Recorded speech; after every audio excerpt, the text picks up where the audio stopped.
السلام علیکم دوستوں، میں ہوں خورشید خان اردو ادب سے۔ دوستوں، آج کا ویڈیو ہے اردو قواعد پر۔ یہ ہمارے ٹیٹ ایگزام کے لیے ہے۔ جو صاحب ٹیٹ کا ایگزام دینا چاہتے ہیں تو وہ اس ویڈیو کو لازمی دیکھیں۔ آئیے سب سے پہلا سوال شروع کرتے ہیں۔ اردو قواعد کا نظام ہے، یعنی کہ اردو قواعد کا نظام کاہے سے ہے؟ عربی اصولوں پر، سنسکرت اصولوں پر، فارسی اصولوں پر یا ترکی اصولوں پر؟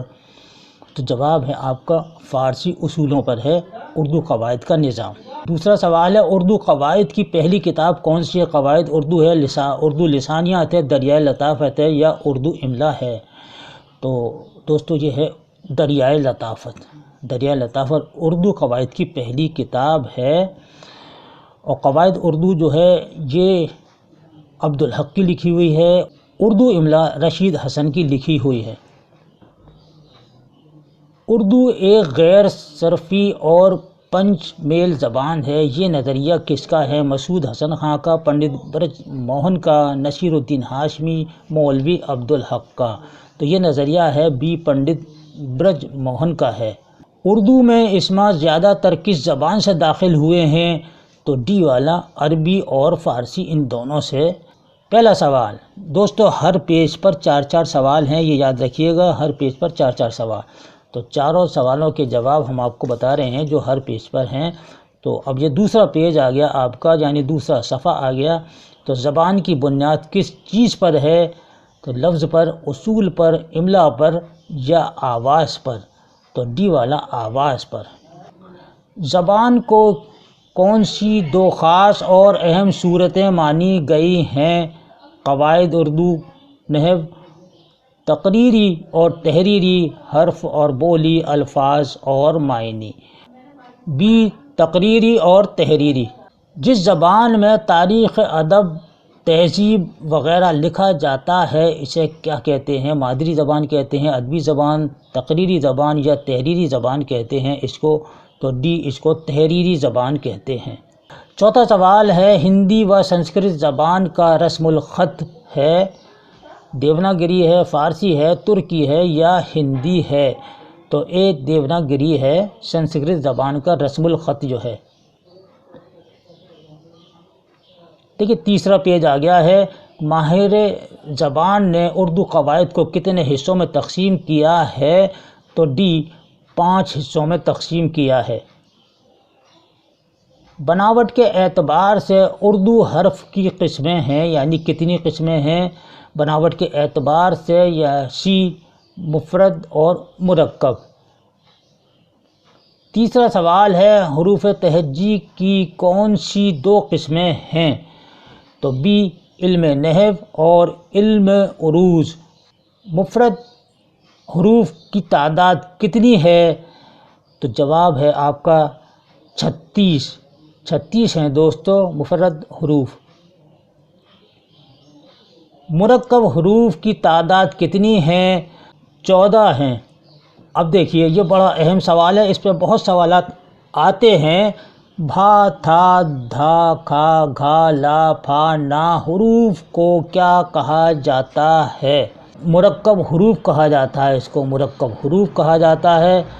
اور حروف زے، دیکھیے یہ بہت استعمال ہوتا ہے، زے، یعنی کہ یہ 3 نقطہ والا زے ہے، یہ کس زبان کا لفظ ہے زے؟ تو جواب دیجیے گا یہ فارسی زبان کا لفظ ہے زے، اس سے لکھا جاتا ہے اژدہا۔ اژدہا، یہ اس طریقے سے اژدہا لکھیں گے آپ، اور اژدہام میم آ جائے گا، اژدہام۔ اژدہا کے معنی میں بھیڑ کے ہیں، اژدہام کے معنی میں بھیڑ کے ہیں۔ تو یہ یہاں استعمال ہوتا ہے۔ ٹیلی ویژن جب آپ لکھیں گے تو ٹیلی ویژن میں جب یہ آپ لکھیں گے زے تو 3 نقطے آئیں گے، ٹیلی ویژن۔ تو ایسی بہت سی جگہ پر یہ زے استعمال ہوتا ہے۔ ٹے، صاد، ضاد، عین، قاف کس زبان کے حروف ہیں؟ تو جواب ہے عربی زبان کے حروف ہیں۔ دوستو یہ سب قواعد میں آتے ہیں اور ان کو یاد رکھنا بہت ضروری ہے۔ تو پہلا سوال ہے، ٹے، ڈال، ڑے کس زبان کے حروف ہیں؟ تو بی، فارسی زبان کے حروف ہیں۔ یاد رکھیے گا فارسی زبان کے حروف ہیں۔ زیر زبر پیش کو کیا کہا جاتا ہے؟ عربی زبان میں زیر زبر پیش کو، یعنی کہ یہ علامتیں ہیں زیر زبر پیش، تو یہ علامتیں ہیں، ان علامتوں کو کیا کہا جاتا ہے؟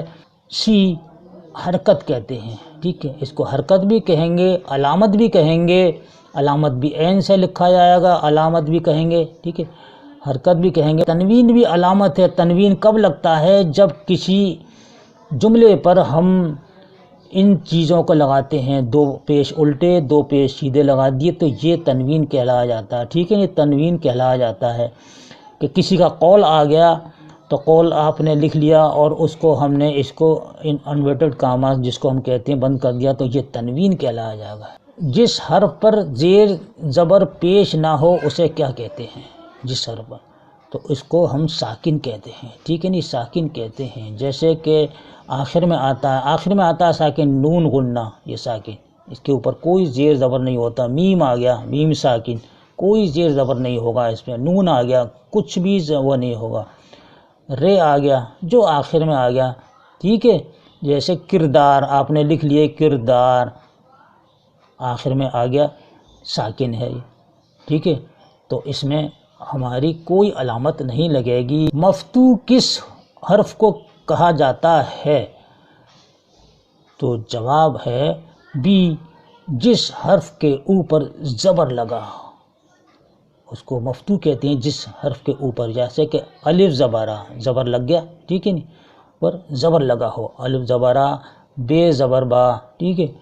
اس طریقے سے جو بھی الفاظ آئے گا اس کے اوپر جو علامت لگ رہی ہوگی، یعنی کہ ہماری جو علامت ہے زبر ہے تو زبر لگا ہوا ہوگا، اس کو مفتوح کہیں گے۔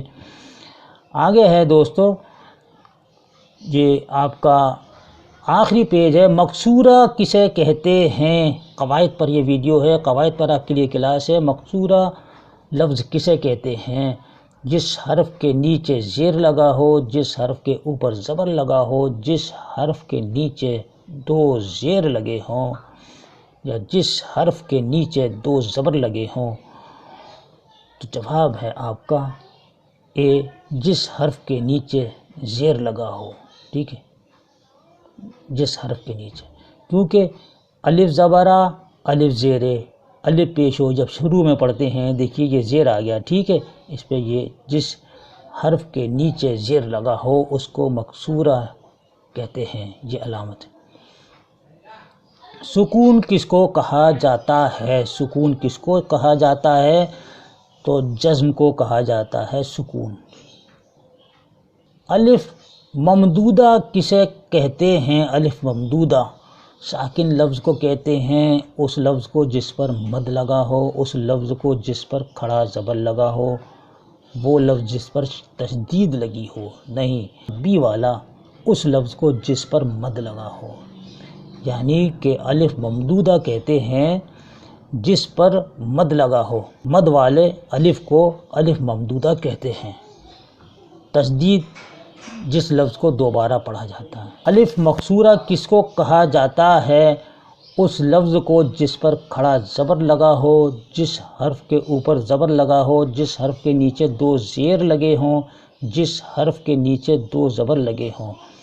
تو جواب ہے اس لفظ کو جس پر کھڑا زبر لگا ہو، الف مقصورہ، کھڑا زبر لگا ہو، کیسے کہ موسیٰ، ٹھیک ہے، میم واو اور سین اور اس پہ کھڑا جاؤ، موسیٰ، الف مقصورہ کہلایا جائے گا۔